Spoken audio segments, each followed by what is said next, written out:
누가복음 23장 46절의 말씀입니다. 예수께서 큰 소리로 불러 이르시되 내 아버지 내 영혼을 아버지 손에 부탁하나이다 하고 이 말씀을 하신 후 숨지시니라. 여러분, 인간은 태어나고 죽습니다. 인간이기 때문에 인간이라면 반드시 태어나고 죽어야 합니다. 태어남과 죽음은 인간의 운명입니다. 죽지 않는 것은 신입니다. 신은 죽지도 않지만 태어나지도 않습니다. 하나님은 태어나지도 않은 존재이며 죽지도 않는 시작도 없고 끝도 없는 존재입니다. 그래서 하나님은 알 수 없는 신비의 존재입니다. 알 수 없는 신비의 존재인 하나님이, 태어나지도 않고 죽지도 않는 하나님이 인간으로 이 세상에 오시는 신비한 일이 생겼습니다. 하나님이 친히 인간이 되어 이 세상에 오셨습니다. 사람의 몸으로 이 세상에 태어났고 그리고 죽었습니다. 그가 바로 예수님입니다. 이 놀라운 신비를 함께 묵상해 보도록 하겠습니다. 하나님이 완전한 인간이 되셨습니다. 그것도 당시 사람들이 비천하게 여겼던 여자의 몸에서 어린아이로 태어나셨습니다. 부자 권력층 또는 제사장 집안이 아닌 소위 말하는 찢어지게 가난한 집의 아들로 태어나셨습니다. 가난한 집안에서 자란 예수님은 당시 가난한 기술 노동자인 목수의 직업으로 생계를 유지하셨습니다. 예수님은 낮은 계층의 서민으로 가난한 노동자의 삶을 사셨습니다. 땀 흘리는 노동자로 어렵게 생계를 유지하며 사셨던 것입니다. 왜 예수님은 스스로 가난하고 소외된 자의 삶을 사셨을까요? 그렇게 사는 사람들의 어려움과 고통을 경험하기 위해서 그러셨을까요? 그렇게 살지 않으셨어도 하나님이시기 때문에 그들의 어려움과 고통을 다 아실 터인데, 그럼에도 불구하고 예수님은 친히 가난한 자가 되셨고 그들의 삶을 사셨습니다. 그 이유가 무엇일까요? 예수님의 가난은 의도되어진 하나님의 선택입니다. 그렇게 살지 않아도 됩니다. 그럼에도 불구하고 의도적으로 그렇게 사셨다는 말입니다. 고린도후서 8장 9절입니다.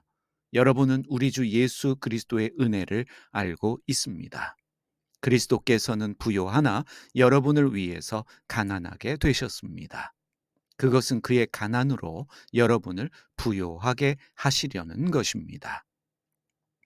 하나님은 우리를 위해 가난을 선택하셨고 그 가난은 우리를 위한 것이었습니다.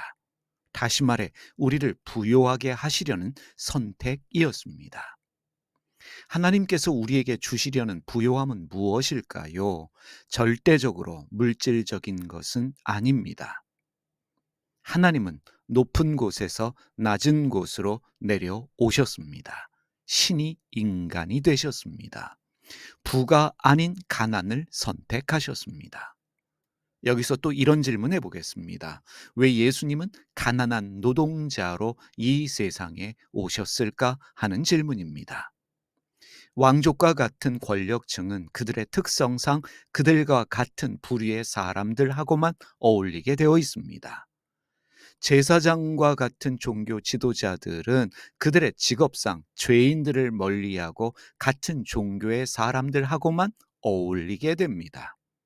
하지만 서민 노동자는 모든 사람들과 어울릴 수밖에 없습니다. 예수님은 직업상 모든 사람들과 함께 하셨습니다. 예수님은 사람을 가리지 않았습니다. 직업, 출신, 성별, 종교에 대한 편견이 없이 설령 그가 죄인으로 비난을 받는 사람이라고 할지라도 상관하지 않고 어울리셨다는 것을 우리가 너무나 잘 알고 있습니다. 낮은 곳에서 가난을 선택하며 사람에 대한 편견과 차별이 없이 어울리는 삶이 신적인 삶입니다. 이러한 신적인 삶이 바로 우리의 부요함입니다. 하나님은 친히 신적인 삶을 우리에게 보여주심으로 우리를 부요하게 하시려고 의도적으로 가난한 자로 낮은 곳에 오셔서 사람들과 함께 하셨습니다. 사람들은 신적인 존재가 되려고 높은 곳에 올라가려고 합니다. 신적인 존재가 되기 위해 부와 권력을 가지려고 합니다. 사람들은 신적인 존재가 되기 위해 많은 사람들을 불러 모읍니다. 큰 건물을 지으려고 합니다. 사람들을 내 사람으로 만들어 그 사람들을 다스리려 합니다. 내 뜻대로 움직이려고 합니다. 또한 사람들은 신적인 존재가 되기 위해 죽지 않으려고 애를 씁니다.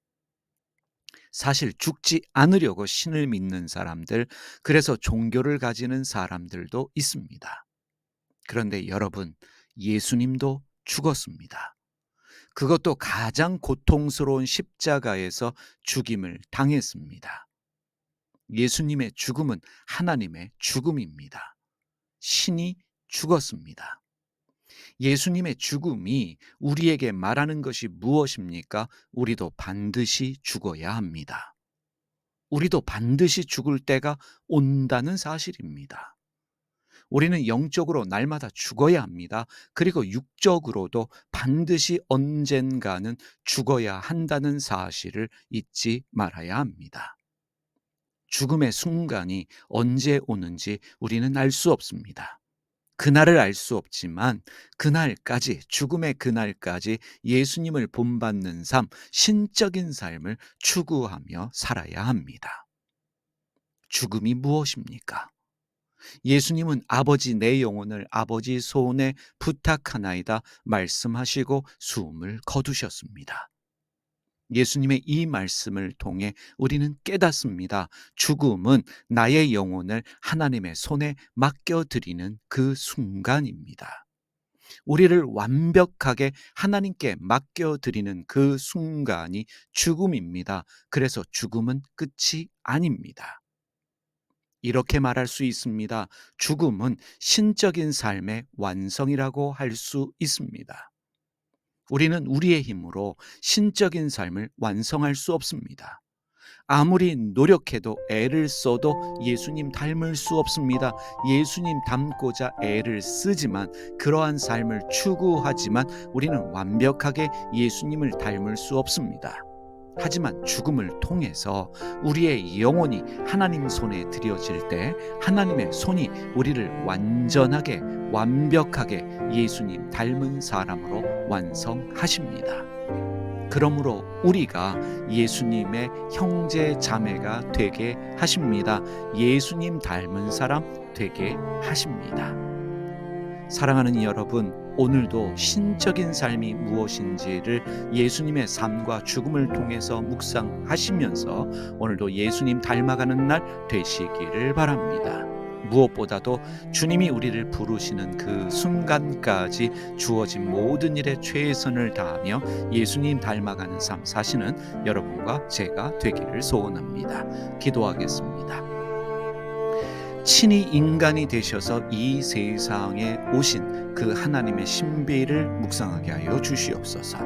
태어남도 없고 죽음도 없는 영원하신 하나님이 인간이 되셔서 이 세상에 오셨고 죽음마저도 경험하셨습니다. 태어남과 죽음을 묵상함을 통해서 우리의 삶을 성찰하게 하여 주시고, 우리가 육체로 살아갈 동안에 어떻게 살아야 될지를 깨닫고 정말 주님이 보여주신 그대로 살아갈 수 있는 저희 되게 하여 주시옵소서.